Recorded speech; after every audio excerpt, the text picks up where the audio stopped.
Hi friends, ಎಲ್ಲರಿಗೂ ನಮಸ್ತೆ. My YouTube channel Shilpa Nagashree. Friends, 2 ಮರಿ ಸತ್ತೋಗ್ಬಿಟ್ಟಿದೆ. ಅದರಲ್ಲಿ ಒಂದು ತಗೊಂಡು ನಮ್ಮ ತಂದೆಯವರು ಊದಕಕ್ಕೆ ಹೋಗ್ತಾ ಇದ್ದಾರೆ. ಇನ್ನೊಂದು ಮರಿ ಇಲ್ಲಿದೆ. ಈಗ ಇದನ್ನು ಕೂಡ ತಗೊಂಡು ಹೋಗ್ತಾರೆ. ಇವತ್ತು ಸ್ಕೂಲ್ಗೆ ಹೋಗೋಕ್ಕೆ ರೆಡಿಯಾಗಿ ತಿಂಡಿ ತಿಂತಾ ಇದ್ದಾನೆ. ತಿಂಡಿ ತಿನ್ನಿಸ್ತಿದ್ದಾರೆ. ರೆಡಿ ಆಗ್ತಾ ಇದ್ದಾನೆ. ಇನ್ನೂ ರೆಡಿ ಆಗೋದ್ರಲ್ಲೇ ಇದ್ದಾನೆ. ಪಕ್ಕದ ಮನೆ ಹುಡುಗ ಬಂದಿದೆ ಕರ್ಕೊಂಡು ಹೋಗಕ್ಕೆ. ಪಾಪ ಬೇಗ ರೆಡಿ ಆಗೋ ಅಂದ್ರೆ ಮಲಿಕೋತೀನಿ ಇನ್ನು. ಫ್ರೆಂಡ್ಸ್, ನಮ್ಮವ್ವ ತುಂಬ ಅಳ್ತಾ ಇದೆ. ನಮ್ಮಮ್ಮ ಇದೊಂದು ಚಾಕ್ ಇಟ್ಕೊಂಡು ಕೋಳಿ ಕುಯ್ತೀನಿ ಅಂತಿರೋದಕ್ಕೆ ಕುಯ್ಬಾರ್ದು ಅಂತ ಅಳ್ತಾ ಇದೆ. ಕುಯ್ಯಲ್ಲ ಸುಮ್ಮನೆ ಚಾಕ್ ಹಿಡ್ಕೊಂಡ್ರೆ ಸಾಕು, ಕೋಳಿ ಕುಯ್ದು ಬಿಡ್ತಾಳ ಅಂತ ಅಳ್ತಾಳ. ಅಯ್ಯೋ,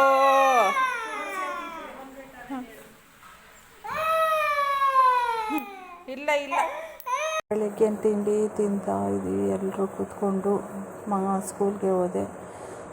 ಅವ್ರು ಬಂದರು. ಪಾತ್ರೆ ತಗೊಳ್ಳೋಕ್ಕೆ ಎಲ್ಲ ನಿಂತಿದ್ದೀವಿ. ಯಾವುದೇ ತಗೊಂಡ್ರು 100 ರೂಪಾಯಿನಾ? 100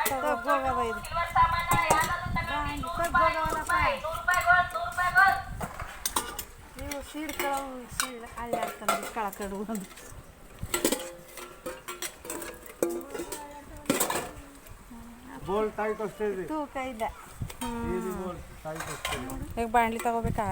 ಯಾವ ಮನದ 3-4 ಇದ್ದು ನೋಡ ತಡಿ ಅಂದ್ಬಿಟ್ಟಿದ್ದಲ್ಲಿ. ಹೌದಾ, ನೋಡಿ ಚೆನ್ನಾಗಿದೆ ಇದು. ನನ್ನ ತಂಗಿ 2 ಪಾತ್ರೆ ಮತ್ತು ನಮ್ಮಮ್ಮ 2 ಪಾತ್ರೆ ತಗೊಂಡ್ರು. ತಮ್ಮ ಮೈಗೆ ತಂದಿದ್ದಾನೆ ಹೊಲಕ್ಕೆ ಕಟ್ಟೋಕ್ಕೆ. ಹಂದಿಗಳ ಕಾಟ ಜಾಸ್ತಿ ಆಗ್ಬಿಟ್ಟಿದೆ. ಎಲ್ಲ ತೆಂಗಿನ ಮರ ಎಲ್ಲ ಹೊಂಟಿಸ್ಬಿಟ್ಟಿದೆ. ಅದಕ್ಕೋಸ್ಕರ ಫ್ರೆಂಡ್ಸ್ ನೋಡಿ, ಈರುಳ್ಳಿ ಎಲ್ಲ ತಂದಿದ್ವಿ ಬಿತ್ತನೆಕ್ಕೆ ಅಂತ. ಎಲ್ಲ ಕೊಳ್ತೋಗ್ಬಿಟ್ಟಿದೆ. ಎಷ್ಟು ಹೋಯ್ತು ನೋಡಿ. ಅದೊಂದು ಸ್ವಲ್ಪ ಮಾತ್ರ ಪಾಪ ಚೆನ್ನಾಗಿರೋದು ನೋಡಿ ಅದು ಇಡ್ತಾ ಇದ್ದಾರೆ. ಮತ್ತೆ ಒಂದು 5 ಚೀಲ ತಂದಿದ್ದಾರೆ ಬಿತ್ತನೆ ಈರುಳ್ಳಿ. ಇದೊಂದು 4-5 ಚೀಲ ಎಲ್ಲ ಕೊಳ್ತೋಗಿ ಹಾಳೋಗ್ಬಿಟ್ಟಿದೆ. ಒಂದ್ರ ಮೇಲೆ ಒಂದು ನಷ್ಟ ಆಗ್ಬಿಟ್ಟಿದೆ. ಬೆಳಗ್ಗೆ ಎಷ್ಟಕ್ಕ ಮರಿ ಸತ್ತೋದ್ದು? 2 ಮರಿ ಸತ್ತೋಗಿದೆ. ಒಂದು ತೆಂಗಿನ ಸಸಿ ಎಷ್ಟು ಮುರಿದೋಗಿರೋದು? ಹಂದಿಗಳೆಲ್ಲ ಗುದ್ದಿ ತೆಂಗು.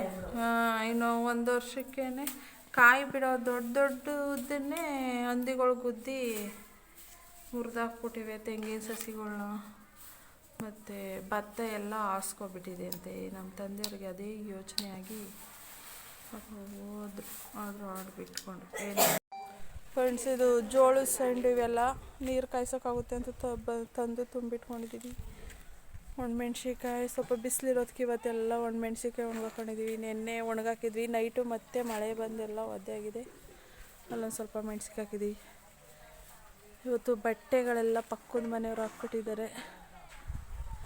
ಹಾಗೆ ಹಬ್ಬ ಒಣಗಾಕೊಳ್ಳೋಕೆ ಜಾಗ ಇಲ್ಲ ಸಣ್ಣಲ್ಲಿ. ಅವ್ರ ಮನೆ ಮೇಲೆ ಹಾಕಿದ್ದಾರೆ. ಇಲ್ಲಿ ಒಬ್ಬ ಅಜ್ಜಿ ತೀರೋಗ್ಬಿಟ್ರು, ಆ ಕಡೆ ಮನೆ ಅಜ್ಜಿ. ಇವರೆಲ್ಲ ಒಂದೇ ಕುಟುಂಬದವರು.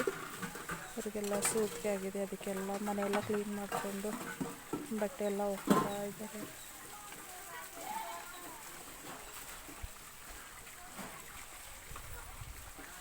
ಎಲ್ಲ ಮನೆಯೆಲ್ಲ ಕ್ಲೀನ್ ಮಾಡ್ಕೊತಾ ಇದ್ದಾರೆ.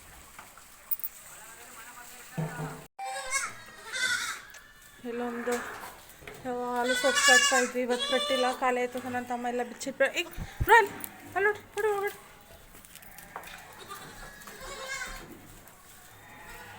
ಅಲ್ಲಿ ಹೋಗ್ಬಾರ್ದು.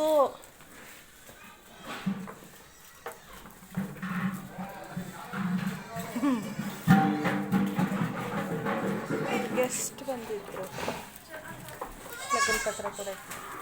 ನಮ್ಮ ತಂದೆಯವರು ಆ ಟೈಮ್ಗೆ ಪಾಪ ಅವ್ರು ಹೊರಡೋ ಟೈಮ್ಗೆ ಬಂದರು. ಮೇಕೆಗಳು ಹೊಡ್ಕೊಂಡು ನೋಡಿ ಎಲ್ಲ ಮುಳ್ಳಾಗಿ ಕಚ್ಕೊಬಿಟ್ಟಿದೆ. ಅದು ಹಿಂಗೆ ನಾನೇನೋ ಕೊಡ್ತಾ ಇದ್ದೀನಿ ಅಂತ ಫೋನ್ ಹಿಡ್ಕೊಂಡ್ರೆ ಕೊಡ್ರಿ ಒಳಗಡೆ ಹೊಡ್ರಿ ಎಲ್ಲ ಒಳಗಡೆ. ಫ್ರೆಂಡ್ಸ್, ನಾವೇ ಜೋಳ ಬೆಳೆದಿರ್ತೀವಿ. ಅದರಲ್ಲಿ 1-2 ಕ್ವಿಂಟಲ್ ಇಟ್ಕೊಂಡಿರ್ತೀವಿ. ಸಾಯಂಕಾಲ ಮರಿ ಬಂದಾಗ ಮರಿಗಳಿಗೆ ಕೊಡೋಕ್ಕೆ ಒಂದೊಂದು ಸ್ವಲ್ಪ ಕೊಡ್ತಾ ಇರ್ತೀವಿ ಮರಿಗೆ. ನಮ್ಮ ತಂದೆಯವ್ರಿಗೆ ಒಂದೇ ಚಿಂತೆ, ಹೊಲಕ್ಕೆ ಈರುಳ್ಳಿ ಹಾಕಿಲ್ಲ, ತೆಂಗಿನ ಸಸಿ ಎಲ್ಲ ಮುರಿದೋಗ್ಬಿಟ್ಟಿವೆ ಅಂತ ತುಂಬ ಯೋಚನೆ ಮಾಡ್ತಾ ಇದ್ದಾರೆ. ಒಂದು ಕಡೆ ಮಳೆ ಬಂದು ಈರುಳ್ಳಿ ಹಾಕೋಕ್ಕಾಗಲಿಲ್ಲ ಅಂತ ಈರುಳ್ಳಿ ಎಲ್ಲ ಕೊಳ್ತೋಗ್ಬಿಟ್ಟಿವೆ. ಅದೊಂದು ಸ್ವಲ್ಪ ಚಿಂತೆ ಜಾಸ್ತಿನೇ ಆಗ್ಬಿಟ್ಟಿದೆ ಅವ್ರಿಗೆ. ಕೂತ್ರೆ ನಿಂತರೆ ಹಾಗೆ ನೈಟು ನಮ್ಮ ಅಜ್ಜಿ ಮನೆಗೆ ಹೋಗಿ ಊಟ ತಗೊಂಡು ಅವ್ರ ಮನೆ ಫುಲ್ ಕತ್ಲೆ ಆಗಿರೋದ್ರಿಂದ ಸರಿಯಾಗಿ ಯಾರ ಮುಖನೂ ಕಾಣ್ತಾ ಇಲ್ಲ ಫ್ರೆಂಡ್ಸ್. ಪಾಪ ಅವ್ರಿಗೂ ಹುಷಾರಿಲ್ಲ, ಕೂತಿದ್ದಾರೆ ಸುಮ್ಮನೆ. ಏನು ಮಾಡೋದು ಫ್ರೆಂಡ್ಸ್? ಈ ವಿಡಿಯೋ ನಿಮ್ಗೆ ಇಷ್ಟ ಆಗಿರೋ ಲೈಕ್ ಮಾಡಿ, ಶೇರ್ ಮಾಡಿ, ಸಬ್ಸ್ಕ್ರೈಬ್ ಮಾಡಿ ಫ್ರೆಂಡ್ಸ್.